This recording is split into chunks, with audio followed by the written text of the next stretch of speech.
Hola amigos, aquí estamos en la cuarta misión de la Liga Motera. Tenemos un regalo exclusivo, pero tienen que estar muy atentos a las tres palabras clave que vamos a lanzar durante el programa.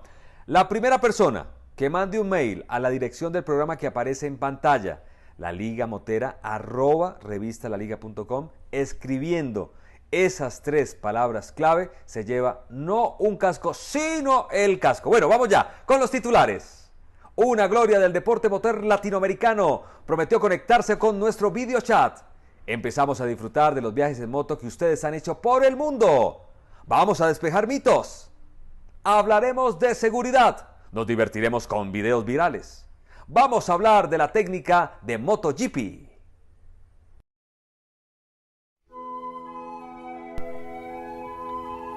Durante 35 años, Japan se ha dedicado a la investigación y desarrollo para lograr productos y procesos que satisfacen las necesidades del mercado nacional e internacional. En todas las líneas de productos que ofrece Japan, hemos sido pioneros, lo que nos ha hecho posible tener una gran participación en el ensamble de motocicletas con la participación de todas las casas establecidas en Colombia. Japan seguirá atento a nuevos requerimientos de sus clientes y a la incorporación de nuevos productos para aumentar la satisfacción del mercado.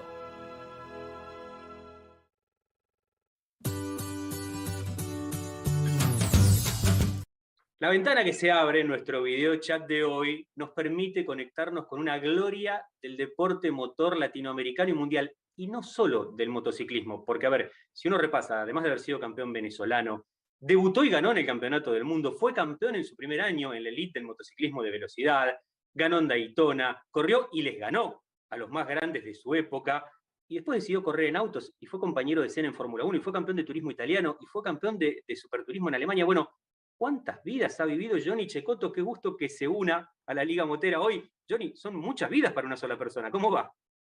Muy bien, gracias. Bueno, sí, de verdad que he viajado bastante, he corrido bastante en todo el mundo, prácticamente, en todos los continentes. Y sí, ha sido muy bueno, antes con las dos ruedas, después con las cuatro.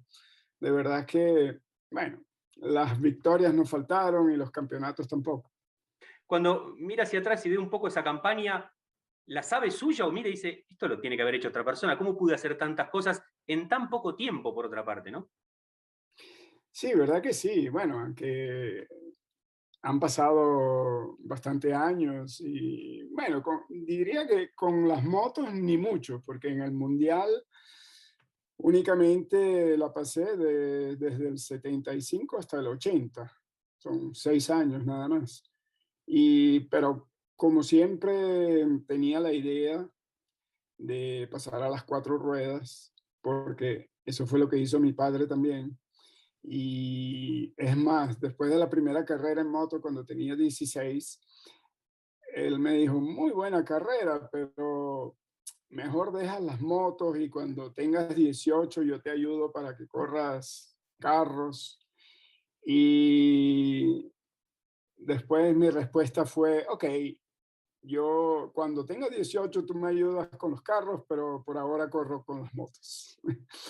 Y Y cuando bueno, uno, cuando así uno no mira fue porque después seguí por un rato. claro, claro. Digo, cuando uno mira esa campaña, también ve ese salto de Venezuela, de los campeonatos nacionales en el 73 y en el 74, directamente a Estados Unidos, directamente a Europa, algo que hoy parece imposible para cualquier joven latinoamericano que intente proyectarse desde Latinoamérica. Primero tiene que pasar por alguna categoría competitiva de Europa antes de poder llegar al Mundial, ¿no?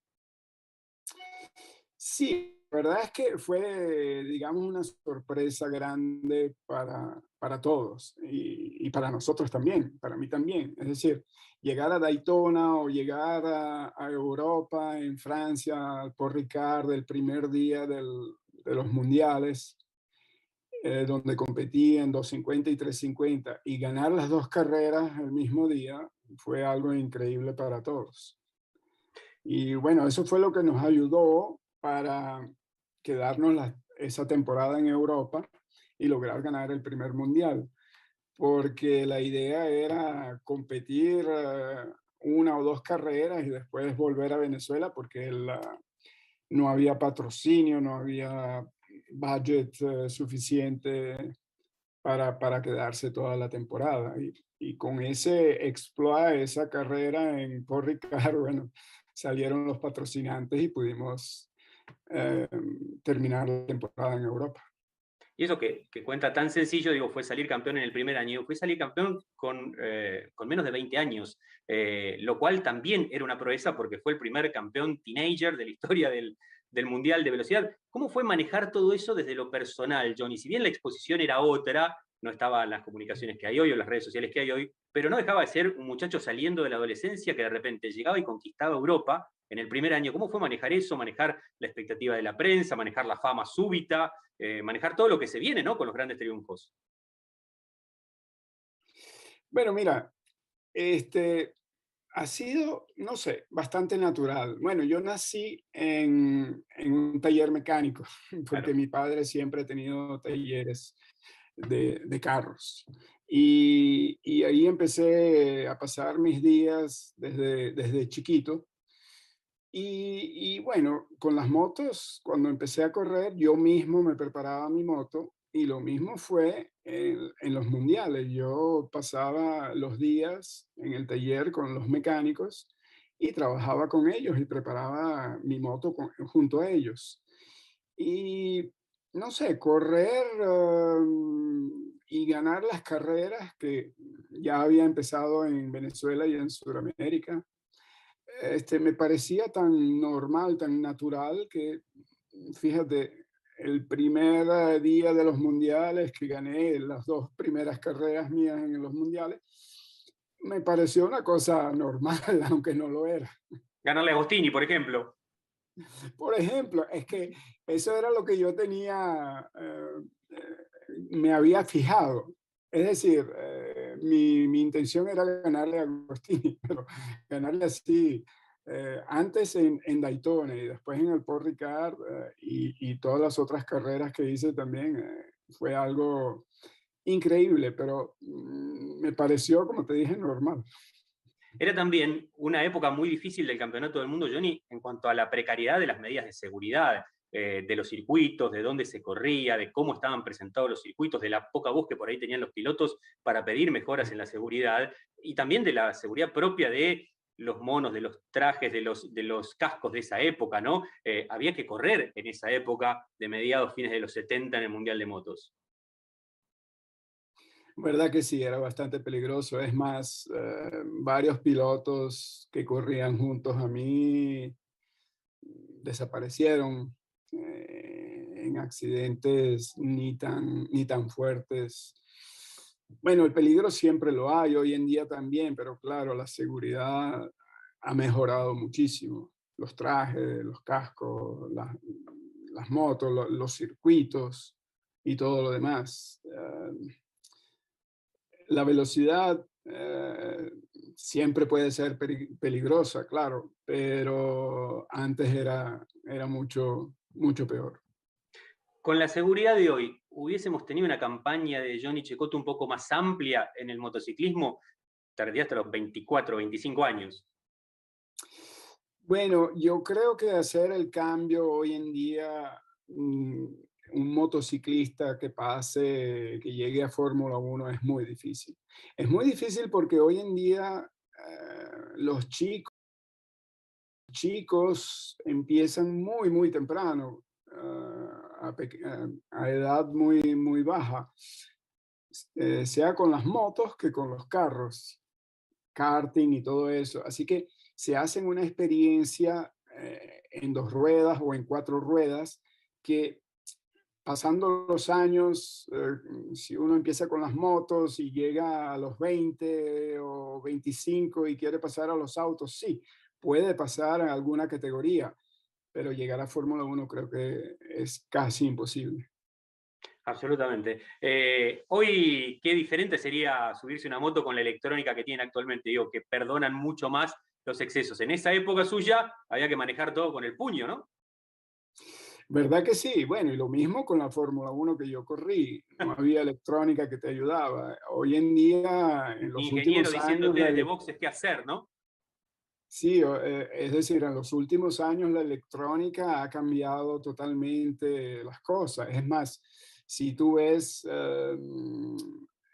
hay más diferencia, es decir, había más diferencia antes, era más fácil ver la diferencia entre los pilotos porque un piloto o le salía natural manejar bien o era imposible. Hoy en día con la electrónica, además de que las motos y los carros son más fáciles para manejar, la diferencia entre un piloto y otra es menor, porque además de la diferencia en la pista, toda la telemetría y lo que aprendes con las computadoras y los simuladores y todo.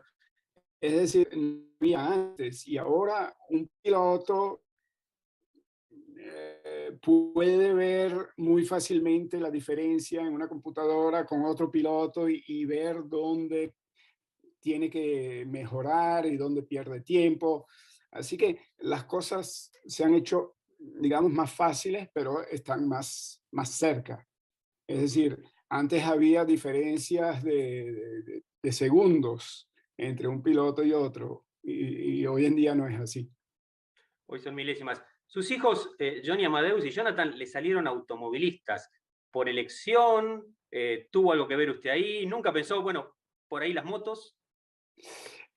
Salieron automovilistas porque desde que nacieron me vieron en cuatro ruedas. Así que era algo normal, natural. Nunca han pensado en las motos. Sigue el Campeonato Mundial de Motos porque tengo un desafío. Pienso en si tuviera presupuesto, si fuese jefe de equipo y pudiera armar dos equipos. Un equipo de pilotos de fábrica y un equipo satélite, por ahí para pilotos más jóvenes. ¿A quiénes elige hoy si tuviera presupuesto ilimitado, Johnny Cecotto? ¿Quiénes le gustan? Bueno, de MotoGP Sí, hablamos, ¿no? a ver. Bueno, me gusta Márquez, Ujú. seguramente, pero hoy en día hay muchos pilotos, no sé, Quartararo o Mir o Dovizioso también me gustaba bastante. Lástima que este año no esté. Y bueno, de seguro que me olvido algunos buenos, pero esos serían los que yo escogería para mi equipo. No estaría mal, ¿eh? Un equipo con Márquez y Dovizioso en el equipo de fábrica y en el equipo satélite también con motos de fábrica a Quartararo y a Mir. Estaría bueno verlos a todos con una misma moto, ¿eh?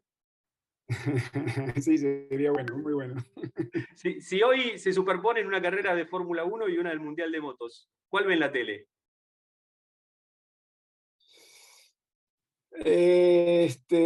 Si tengo que escoger las motos. Las motos. Y si no,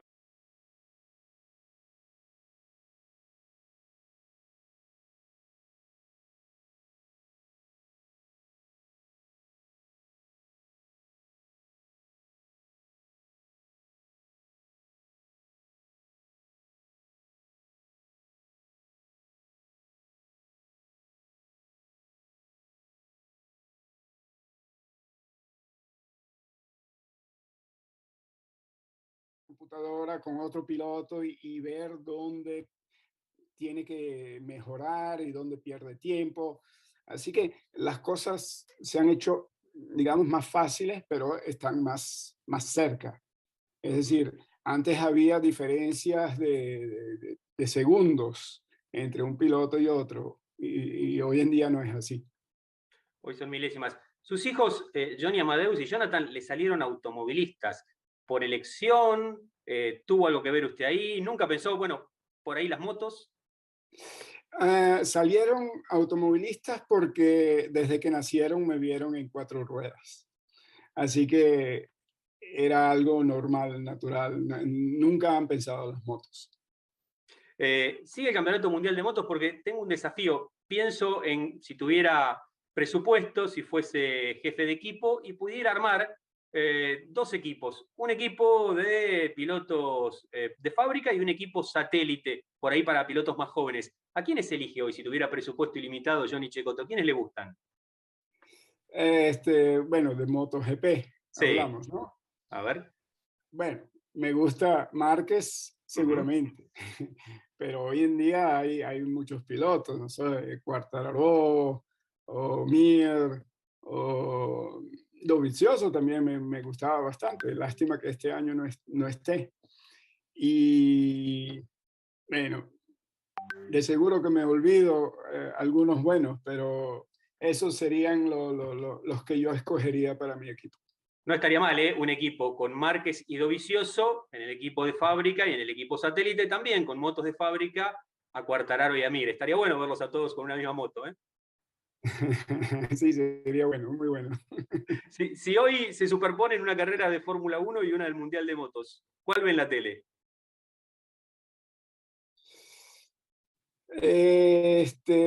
Si tengo que escoger las motos. Las motos. Y si Sí. no, alguna en la que corran los hijos. Es un papá que al haber sido piloto tiene un conocimiento mayor a la mayoría de los padres. ¿Cuánto influye? ¿Cuánto se mete, Johnny?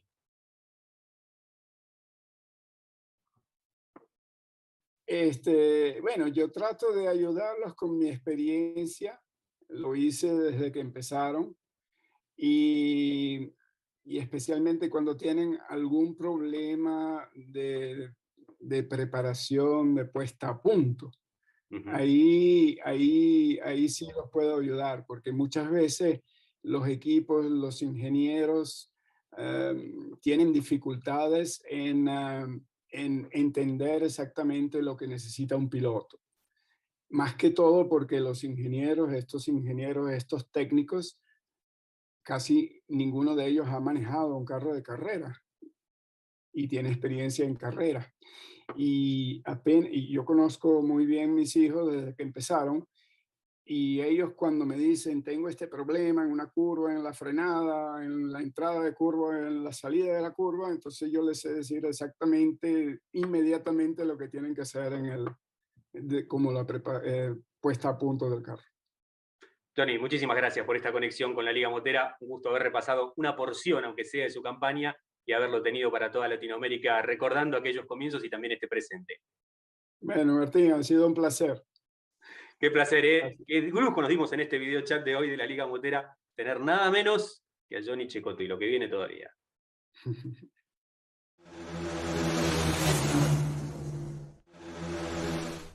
Los seguidores de la Liga Motera nos envían viajes, travesías en moto, que todos pueden hacerlo a través del correo que aparece en pantalla. Atención, aquí va la primera palabra clave para jugar por el casco exclusivo de Inducascos. Travesía. Travesía. Bueno, aquí les dejo uno de los maravillosos viajes que recibimos. Disfrútenlo. Hola amigos de la Liga Motera, soy Virgi Detti, modelo y motociclista, y quería compartir con ustedes un pedacito del viaje que hice por Europa, más específicamente por Italia, Alemania, Suiza y Francia. Espero que les guste.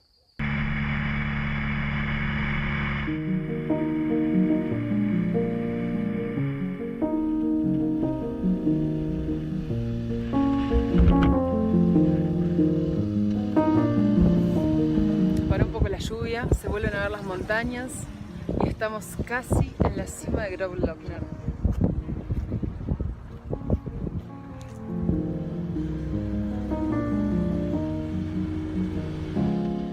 Estamos en Canacei por salir para el día 3. Hoy vamos a hacer Dolomitas hasta Bolzano. Nos va a agarrar un poquito de lluvia también, pero mucho menos. Así que hoy vamos a poder disfrutar un poco más.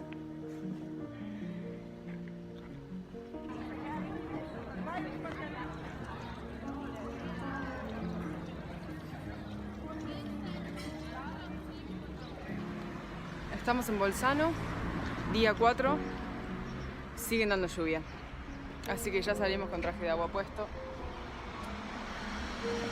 Y bueno, esperemos no mojarnos demasiado.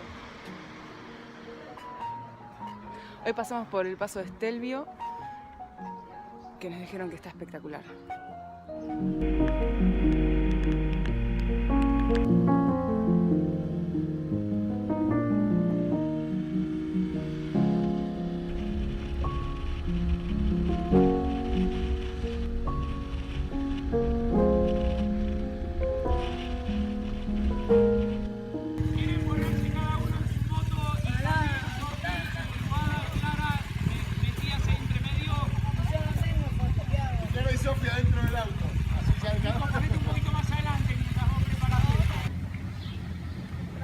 Hoy es el último día todos juntos y mañana, después de la fiesta, cada uno por su lado.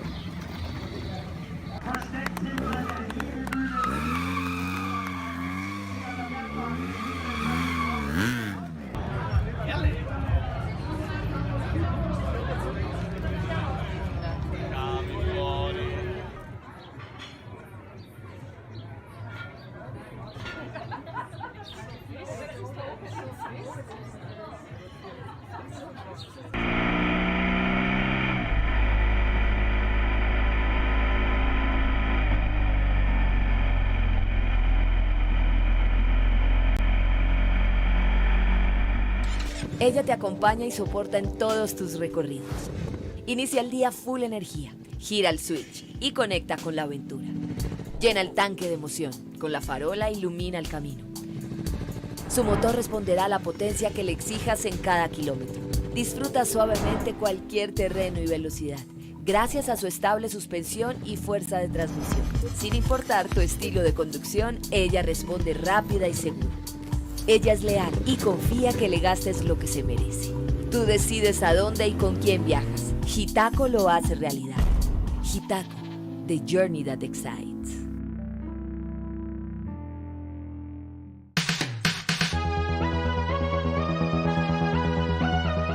Muy bien, y seguimos. Esto es la Liga Motera y esta es la sección en donde contestamos preguntas o aclaramos mitos, si usted quiere. Nos puede dejar aquí en esta dirección su mito o su pregunta para que nosotros se la podamos aclarar en los próximos programas. Estoy con el amigo Edson Lorenzana, que es quien me propone los mitos y las preguntas que ustedes dejaron y nosotros, por supuesto, ya compaginamos y ordenamos. Así que, Edson, soy todo oídos. Hola, Gustavo. Sí, estamos aquí para desentrañar esos mitos. Las personas tienen muchas dudas al respecto. Fíjate que nos escribe Juan Pablo Quipé, de Perú, Sí. y dice: profundas en la superficie que me han dicho que se puede rectificar como los discos de automóviles. Él pregunta si se puede rectificar.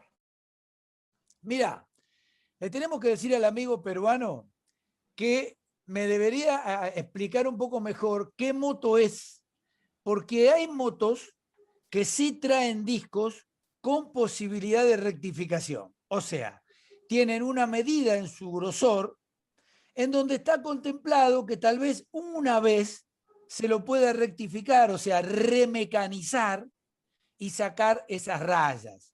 Ahora, si no estamos seguros de esto que estoy diciendo, no se puede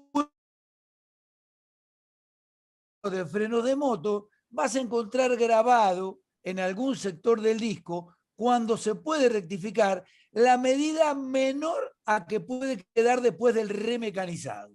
Así que yo le contestaría que nos amplíe la pregunta y que si encuentra esa marca, ese grabado que yo le digo, que se fije la medida y si las rayas desaparecen con esa medida que dice ahí como mínima, bueno, perfecto, pero no, que no vaya más allá de esa medida porque se puede poner, se puede romper.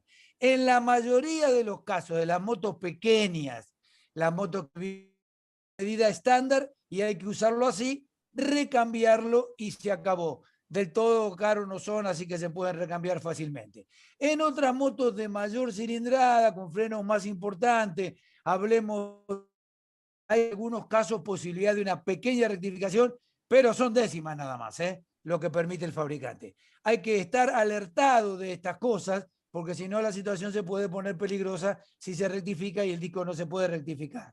Y tener la información del fabricante. Fundamentalmente eso es lo más claro, porque él en su recambio y en su reparación aclara específicamente la medida mínima que puede quedar al disco si es que permite que el disco se rectifique. Perfecto. También tenemos a nuestro amigo Brian Quintero desde Colombia. Dice, me Vamos, han Brian. sugerido, sí, a Colombia, me han sugerido que unos cortes en diagonal a las bandas de freno generan un mayor agarre a la hora de frenar, pero... No. No, amigo colombiano, no. Supongo que las bandas son las zapatas, ¿no es cierto, Epson? Sí, así es. Bandas Para ustedes nosotros las trabajan como zapatas. sí, Claro, así porque es, si no correcto. serían pastillas. Claro. Bueno, no. Algunos diseños muy antiguos de cintas de freno que venían pegadas en la zapata tenían algún corte de fábrica. Estoy hablando de hace mucho tiempo, cuando los materiales de rozamiento, la pasta no es como la de ahora. Hoy tenemos una pasta excelente que no necesita eso. ¿Para qué se le hacían esas acanaladuras? Bueno, porque los frenos no eran muy eficientes, las campanas no estaban bien y el material no era el adecuado, y por elevación de temperatura, por fricción, ¿qué pasaba?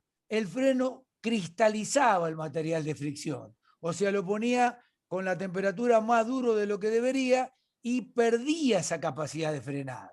Entonces, se decía que para que tuviera mejor agarre y el polvo salirse por esa zanja que yo le hacía con una sierra o un elemento cortante, parecido a lo que tienen las pastillas de freno, algunas que tienen zanja de descarte para que drenen el material que se va gastando.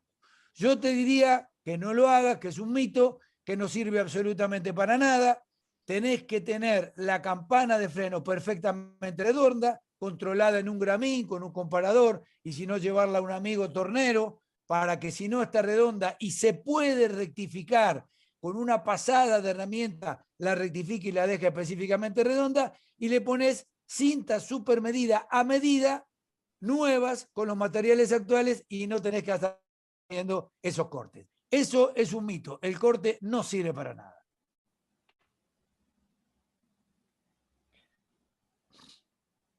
¿Hay alguna más, Erson? Esas son las que tenemos hasta el momento. Creo que por acá nos van a dejar un link donde pueden comunicarse con nosotros. Envíennos, y que Gustavo nos va a estar dando esa cátedra, como siempre, respecto a los mitos. Por supuesto, Epson. Y siempre recalcamos, en cuanto a los mitos o las preguntas, que son mucho más importantes cuando se trata de elementos de seguridad. Hoy hablamos de elementos de freno, que son elementos de seguridad. Tenga cuidado, no improvise, porque puede ser muy peligroso. Seguimos, Epson, si te parece, tenemos mucho material para nuestra gente hoy. Así es.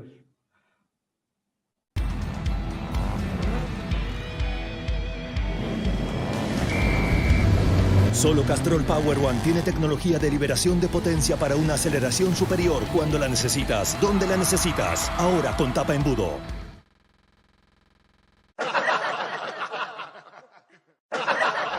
Bueno, amigos, ya estamos en nuestra sección de risas por motos, así que vamos a refrescar un momento, vamos a divertirnos, vamos a sonreír y vamos a ver cosas realmente increíbles.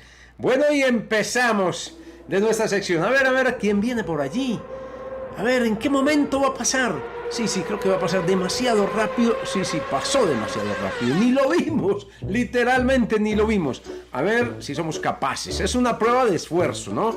No es de conducción, es una prueba de esfuerzo. No es de manejo, es de fortaleza física. A ver si somos capaces con nuestra... No fuimos capaces. Bueno, esta sí es de pura agilidad. Realmente magistral, salto espectacular. Bueno, y hay que hacer obra de caridad, hay que destapar la cañería, el ducto de agua. Sí, a ver, pero hay veces pasan cosas de estas. Sí, hay quienes quieren hacer el bien y otros no se compadecen, no se compadecen, pero igual vamos a intentarlo, vamos a seguirlo. No falta el buen samaritano que llegue, que ayude, que colabore. Sí, que quiera que las cosas funcionen como tienen que funcionar. Sí, hay veces nos toca pegarnos una bañadita de vez en cuando, pero el objetivo se logró. Y nos vamos con la satisfacción de haber hecho el bien. Me parece que estuvo perfecto. Bueno, ¿y qué tal este saludo en plena carretera? Así como estás, mucho gusto. Me llamo Ricardo. Que te vaya muy bien.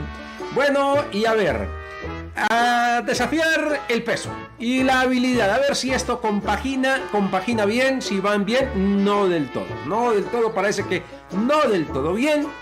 Sí, me parece que la moto le queda un poquito pequeña, ¿será que sí? Bueno, como le puede quedar un poquito pequeña a nuestro amigo el gordito de hoy, que lo hace y lo hace muy bien. Ah, qué habilidad, qué magistral muestra de dominio. Espectacular, sí señoras y señores. Bueno, y a ver, a propósito de dominio, ¿se cae o no se cae? No se cae, no se cae, sí señores. Bueno, era nuestra sección, sí, de risas por motos, para divertirnos, para entretenernos, pero también vamos a hablar ahora de seguridad. Sí, la seguridad, el modo seguro para nosotros es realmente muy, pero muy importante. Así que, Gogi y Eduardo, ustedes tienen ahora la palabra. Bueno, Gogi, buenas tardes para todos. Aprovecho para saludarlo a usted. Muchas gracias a Martín, a Ricardo, a Tito, a todos los que han pasado aquí por la Liga Motera hoy. Como se dieron cuenta, hoy recibimos un material de Ruta 21 de una de las personas que nos ven y que hizo su paseíto y no dejó viajar a Gogi esta vez. Lo único, una de las cosas buenas, no lo único, sino una de las cosas buenas fue que igual tampoco me trajeron nada del viaje, pero esta vez no fue Gogi, que lo tengo aquí cerquita. Sí, no se pudo, no tenía maleta, pero bueno, para la próxima vengo con todos los juguetes, Monpirri. No, vamos a pedir hashtag quiero una maleta para Gogi a ver si nos trae regalos. Listo, prometidos, para la próxima full. Bueno, pero aquí estamos en modo seguro, pero antes les tengo que... Ay, no se nos puede olvidar una cosa, Gogi. En esta sección van a obtener la segunda palabra para participar por uno de los 3 cascos que Inducascos está regalando en la Liga Motera número 4 del año 2021. Aquí obtienen la segunda palabra con la que tienen que participar. Ya Martín, Tito, Ricardo, todos les están explicando cómo funciona. Nosotros nos preocupamos por darles la segunda palabra para que Inducascos les entregue a ustedes un casco que tiene toda la normatividad aplicable en Colombia. Dicho lo anterior, todavía no hemos dicho la palabra, nosotros les avisamos. Vamos a hablar de frenar. ¿Cierto, Gogi? ¿Cómo se debe frenar correctamente? Entonces, Eduardito. Entonces, se hicieron pruebas porque el señor Gogi se vistió con toda la indumentaria, se consiguió una moto que habitualmente se ve en la calle, es decir, no estamos trayendo la moto de Mar Márquez, sino una moto de calle normal. Se verificó que tuviera todos los detalles mecánicos, estructurales y de seguridad en regla. Se pusieron llantas nuevas de excelentes características y condiciones. Obviamente, y sobra decirlo, gracias a Industrias Japan, que es nuestra asesoría primordial en seguros, se pusieron pastillas nuevas adelante y atrás, coeficiente GG en ambos casos, que es lo recomendado para calle, que generalmente eso está, gracias a Japan, un poquito arriba de los estándares del mercado, es decir, más seguridad de frenado, y ya les explicaremos por qué son 2 letras y qué traduce ese coeficiente de fricción para que ustedes lo tengan en cuenta cuando compren sus motos. Y hay algo muy particular. Usted puso 3 conitos que ya vamos a ver. Esos 3 conitos tienen 3 números, 1, 2 y 3. Usted empieza a frenar en el número 1. El número 2 está a 1 metro y el número 3 a 1 metro más. Es decir, del 1 al 3 hay 2 metros. Y se frenó con diferentes distancias. Hasta ahí es como la ficha técnica de la prueba. Oiga, muy bien explicado, Eduardito. Muchas gracias. Tuve que aprender. Ni que hubieras estado ahí ayer. Ni que hubiera estado ahí ayer, sí. Gogi, entonces, primer video. ¿Cómo es frenar de 10 metros con el freno trasero? Ok, entonces lo primero que vamos a ver es, vamos a arrancar de 0, la moto está quieta, arrancamos en línea recta y vamos a frenar con el freno trasero. Entonces lo que está en seco. Vamos a destacar los frenos atrás. Entonces miremos el video. Bueno, aquí veo varias cosas en ese video. Resulta que la distancia, o sea, uno no se ve como tan seguro, uno no sabe para dónde va a coger la moto. ¿Cuál es la sensación encima de la moto cuando solo freno con el trasero? Una práctica muy habitual en la calle. Claro, lo que pasa es que luego de ensayar muchos años, luego de practicar en muchos terrenos, tú te das cuenta que el trasero no te va a complicar la situación, a no ser que pierdas el control. Entonces, tú estás seguro que la moto no va a perder la ruta por donde va. Entonces, ahí yo tengo total confianza en que si bloqueo el trasero a esa velocidad, en las condiciones en que lo hice, nunca me va a sacar más allá la moto de lado de lo que se ve en el video. Bueno, vamos a ver ¿qué pasa cuando frenamos solamente con el delantero 10 metros arrancando de cero? ¿Cierto, señor? Esa es la manera correcta como debemos aplicar nuestro freno. Venga, Gogi, Entendamos. la moto se metió de cabeza. ¿Qué tan cierto es ese mito? Y no queremos meternos en los motomitos de nuestros amigos Gustavo y Martín y Edson y nada de esas vainas. Pero ¿qué tan cierto es eso que la creencia colectiva es que si frena solo con el delantero va a salir como una catapulta? Eso no es cierto. No, tiene mucho de complejo llegar a eso. Es decir, nosotros para parar la moto, la primera instrucción que aprendemos es, ese es el freno que para la moto, porque es el más grande, porque es el que nos frena de adelante y es el que detiene realmente la moto. El trasero lo usamos para otro tema. El delantero es para parar el vehículo en seco como lo estamos haciendo y como se demuestra, estamos parando mucho antes que frenando solo de atrás. Eso le iba a decir, la distancia de frenado es mucho más corta. Ahora, para matar el mito un poquito, pues la suspensión absorbe muchísimo, entonces no me voy a parar. Y segundo, tú no estás haciendo otro acto más para lograr levantar la moto, porque acordémonos que eso es una acrobacia. Para realizar las acrobacias también tienes que saber hacerlas. No es solamente que pares de adelante y ya la moto se va a echar para adelante. No, tienes que hacer un tipo de fuerzas diferente que hagan que la moto genere ese tipo de brinco, como ese brinco adicional, y es cuando uno le pone un poco el peso al cuerpo a la moto. Pero también depende la frenada que uno haga. Acordémonos, Eduardito, que es importantísimo. Cuando frenemos de adelante, no debemos nunca mover nuestro timón. Nunca mover nuestro timón. Siempre está recto. Buen dato. Entonces, si frenamos de adelante, nunca movemos el timón. Siempre recto. Siempre recto. Perfecto. Y dejamos que la suspensión, como tú dices, haga su trabajo. Entendido. Ahora vamos a ver cómo es la frenada, pero aplicando el delantero y el trasero a la vez. Los dos. Ahí vamos. ¿Ahí qué pasa, Gogi? Bueno, básicamente el freno trasero está cogiendo, digamos, la mitad de la moto y el freno delantero está cogiendo la otra mitad.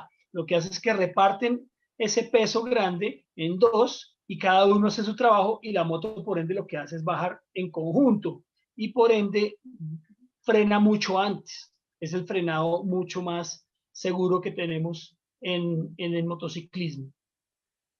Descartado que frenemos solo con el freno trasero. Eso es, además de inseguro, o sea, partamos de un hecho, señoras y señores, y Gogi me corregirá si estoy diciendo alguna mentira, pero 1 centímetro antes puede ser 1 centímetro menos de golpe. Entonces, cualquier distancia que yo pueda acortar en el frenado repercute en mi propia seguridad. Claro, sí, digamos que entendamos esto, el frenado de atrás se puede ejecutar siempre y cuando lo hagas lo suficiente para no bloquear la rueda y todavía tengas control de la rueda trasera, es decir, que la rueda trasera siga girando, que es lo que permite que la moto tenga una dirección o siga el recorrido. Al bloquearlas, ellas paran y si sigue habiendo mucha inercia, lo que hace es deslizar todo el vehículo, por ende no estás frenando. Ya perdiste el punto de frenado seguro y viene el deslizamiento que si lo sabes controlar bien, pero si no, pues te sientes que estás perdiendo el control. Sin embargo, la frenada trasera es mucho más larga, ¿no? La frenada trasera es mucho, es el doble, como decías tú. Es el doble. En la calle, en el funcionamiento habitual, si yo trabajo en mi moto, me desplazo en mi moto al trabajo y vuelvo, o la saco los fines de semana para darme un paseo, pero sí le traigo cosas a mis amigos, ¿cuál es la manera correcta de frenar? Bueno, nosotros siempre tenemos que estar pensando que nuestra velocidad es muy regular, ¿no? Entonces, nosotros a esa velocidad ya sabemos frenar, porque hemos ensayado frenar. Nosotros antes de acelerar aprendemos a frenar. Entonces, cuando vamos en movimientos normales, al estar muy pendientes adelante, como mirando cine, estamos mirando hacia adelante siempre, nunca mirando el tablero, nada, siempre sabemos lo que ocurre. Entonces, eso, como tú decías, es la primera gran decisión al manejar moto. Al frenar, lo que hago es frenar en el tiempo. Voy manejando el freno y lo hago en el tiempo. No lo hago de una para que yo no bloquee los frenos, se me prendan los ABS si tengo, y si no tengo, pues se me deslice la moto. Entonces, digamos que todo es muy precavido y todo es muy con tiempo. Nosotros nunca tomamos decisiones encima, sino vamos decidiendo con anterioridad. Bueno, Gogi, muchas gracias por la explicación. Cualquier pregunta, acuérdense que aquí hay un correo electrónico para que le pregunten a Gogi cómo frenar y para que este modo seguro realmente salve vidas. Siempre hemos dicho lo mismo, que no le va a pasar lo que usted tiene ahí atrás en el video, sino simplemente con que una sola persona no se caiga, no se estrelle, no tenga ningún percance en su moto, gracias a la información que nosotros damos, pagamos la boleta. No, total. Estamos aquí por una persona o por 1000 o por toda Latinoamérica, pero la idea es trabajar en pro de ellos. Bueno, entonces, basado en eso, vamos a dar la segunda palabra, Gogi. Seguridad. Listo. ¿Usted cuál de los 3 gascos le gustó ahí como para cerrar mientras tanto? A mí el Jet me gusta, lo que pasa es que no va a ser para mí porque yo trabajo en la Liga Motera, entonces no puedo ganar. Sí, nosotros no podemos participar. Todas las personas que van en Colombia sí pueden. Muchísimas gracias, Gogi, y gracias a ustedes por estar aquí pendientes de nosotros.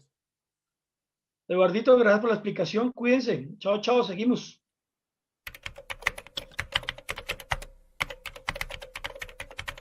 Inauguramos sección en la Liga Motera, ya hemos disfrutado de la gran charla con Johnny Cecotto, sé que Gustavo estaba prendido, hemos hablado de seguridad, Gustavo desentrañó mitos, pero es el momento de meternos en el buscador, sé que alguno de ustedes lo habrá hecho, para explicar algunas cuestiones que tienen que ver con las carreras, así que por ahí compartimos fin de semana, Gustavo, y son cosas específicas de tecnología, por ejemplo, el tema Whole Shot, que está tan de moda en MotoGP, ¿no? Sí. Si uno lo traduce del inglés, no le encuentra en español una explicación, ¿no? ¿Qué es eso del hoyo, del agujero? Bueno, tiene que ver con bajar las suspensiones de la moto, bajar el centro de gravedad, que al principio se usaba solo en la largada, pero que ahora es de uso prácticamente en cualquier parte del circuito. Yo, Martín, ¿qué querés que te diga? Le diría dispositivo de largada. Y es un de poco... altura, ¿no? Porque también sirve no solo para la largada. Claro, pero lo que pasa es que el inicial era un dispositivo de largada y después regulador de altura. Sí, son dos cosas diferentes, que una se usan estando la moto parada en la largada y otro dinámicamente cuando la moto está andando. Ahora, ¿de qué se trata esto que antes se usaba en el motocross? Fundamentalmente en bajar el centro de gravedad de la moto por un motivo especial que les voy a explicar, y además bajar el recorrido de las suspensiones, porque cuando vos lo tenés adelante y atrás y haces esto de bajar la moto, lo que estás es bajando la moto y bajando el recorrido de las suspensiones, disminuyéndolo y poniéndola más rígida, porque estás precargando la suspensión. ¿Qué es lo que pasa con esto? ¿Por qué se quiere esto en el momento de la partida primero? Porque hay dos elementos fundamentales que tiene el piloto para el momento de largar, que son ahora mover esta mariposa y tocar el botón de gestión de largada. ¿Qué es esto? Gestión de largada. Bueno, cuando toca este botón de gestión de largada, se hace una transformación en la caja eléctrica de la moto, en la centralina, que pone al motor en una curva que diseñan los técnicos, que es la mejor entrega de potencia para el momento de la largada. ¿Para qué es esto? ¿Para qué quiero? Yo quiero toda la potencia en la largada si largo adelante que lo demás. No, porque es tanta la potencia que si pongo una curva con una potencia muy alta y una entrega de potencia muy vertiginosa, la moto va a patinar. Cuando la moto larga con este botón, utilizando esa curva de potencia que los técnicos crearon y que es la mejor para entregar la potencia y salir, si la moto estuviera más alta, ¿qué es lo que tendería a hacer? Levantar la rueda delantera por un sistema de palancas. Esto hace que levante o tienda a levantarse menos. ¿Y por qué no quiero que se levante? Porque pierdo tiempo, porque si se levanta, entra la acción del anti-wheelie, que es otro sistema electrónico que mide la incursión de la horquilla. Cuando este medidor ve que la horquilla ha llegado a tope máximo, que no se puede extender más, quiere decir que la rueda delante está quedando en el aire, manda orden a la centralina manda orden a las bobinas de alta, apagan chispas de bujía, la potencia disminuye y la rueda vuelve a bajar, porque la potencia era mucha y estábamos ya con la rueda en el aire. Y lo mismo atrás, con el control de tracción para que la moto no patine. Si con esta curva ideal todavía tenemos los problemas de patinamiento, con esta geometría nueva que generamos a través del dispositivo de largada, que nos baja el centro de gravedad, la moto. ¿Por qué quiero bajar la moto o subirla dinámicamente con otro dispositivo que está con manecillas? Porque no están en el mismo lugar el dispositivo dinámico y el dispositivo estático, porque el piloto no podría soltar el manillar para ir a dar vuelta una mariposa. Entonces, en el manillar tiene controlado lo que está haciendo, porque el dispositivo de largada hace un solo recorrido, pero acá tiene la posibilidad de elegir cuánto quiere bajar la moto para el momento de salir de una curva, que es lo que más se hace. ¿Y para qué es? Para favorecer la tracción.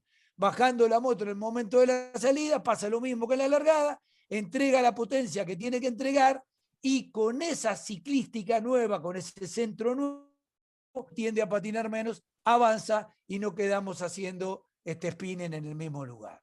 Así de fácil, pero muy complejo en lo que es la programación electrónica de todas estas curvas de potencia y en los sistemas que son mecánicos, hidráulicos, para mover los resortes, pretensarlos, bajarla de atrás y de adelante, y que los pilotos después se hagan una fiesta con todo esto. Sigo insistiendo, Martín, esto en movimiento, accionarlo, es peligroso. Hay que estar muy, muy atento, porque un error en el accionamiento puede significar un desastre. Todavía no pasó.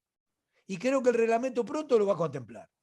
Bueno, si quieren averiguar más cosas, simplemente entran a nuestro buscador, es decir, participan a través de esta dirección de mail de la Liga Motera enviando sus consultas, que Gustavo va a ir respondiendo. Bueno, Gus, estamos llegando al final, ya lo veo a Ricardo listo, preparado ahí para el cierre de esta edición de la Liga Motera.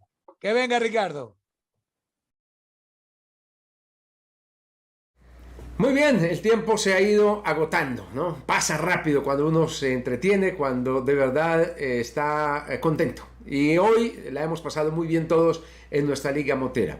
Quiero primero advertirles de 3 cosas muy importantes. Primero, estar siempre con el código QR. Escanear el código QR, así ustedes tienen la posibilidad de ver el anterior programa de nuestra Liga Motera. Segundo, la tercera palabra es diversión. La tercera palabra clave es diversión, para que estén muy atentos y para que se puedan llevar todos los obsequios que tenemos para la gente que está siempre muy pendiente de nuestro programa. Y tercero, estar muy, muy alerta de todas las informaciones que podemos entregar a través de nuestras diferentes redes sociales, y así conocer la fecha de nuestra próxima edición de la Liga Motera en esta temporada 2021. Como siempre, el agradecimiento a todos los integrantes, a toda la gente que hace posible este programa. A Gustavo Morea, a Martín Urruti, a Edson Lorenzana, a Gogi y a Eduardo, y como no, al gran Tito Puchetti. Y a todo el equipo que trabaja, que lucha para que esto de verdad sea una realidad. Como siempre, mil gracias por su compañía. Muy pendientes y nos vemos próximamente en nuestra Liga Motera. Chao, saludos muy especiales.